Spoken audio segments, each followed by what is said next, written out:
The dead include a ninth grader who went out to protest with his brother, an artist shot in the head as cameras rolled, and a teenager whose mother's anguished cries of grief, "Son, I want to be with you," have been shared thousands of times online. At least 19 people were killed and hundreds more injured during days of protests across Colombia, in which tens of thousands of people have taken to the streets to demonstrate against a tax overhaul meant to fill a pandemic-related fiscal hole. On Sunday, President Iván Duque announced that he would withdraw the current proposal, and instead seek a new plan, this time born out of consensus. "The reform is not a whim," he said, "the reform is a necessity." On Monday, the country's finance minister said he would resign. But the decisions have done little to quell public anger, and the protests have morphed into a national outcry over rising poverty, unemployment and inequality set off by the arrival of the coronavirus last year. Demonstrators and police officers clash in Bogotá, Colombia during a protest against tax reform.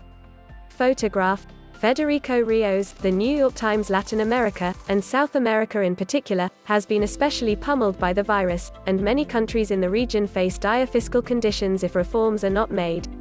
Duque was among the first to try to address his country's economic problems, and the public response here does not bode well for other regional leaders, said Sergio Guzmán, the director of the Colombia Risk Analysis, a consultancy.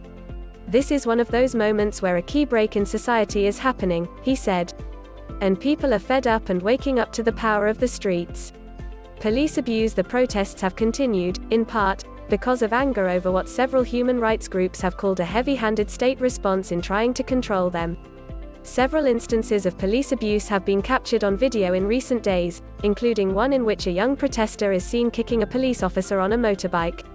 The video shows the officer respond by shooting at the protester as he runs away. The protester was Marcelo Agredo, 17, the ninth grader who went out to march with his brother.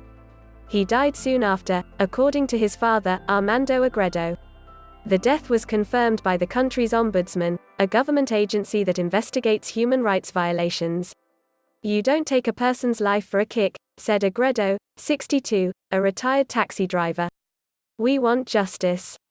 Amid this anger, the country's former president, Álvaro Uribe, took to Twitter to say Colombians should support the right of soldiers and police officers to use their weapons to defend themselves against terrorism. The social media site removed the message shortly after, saying it violated rules regarding the glorification of violence. Duque, a political mentee of Uribe, soon deployed more military forces to the street to quell unrest.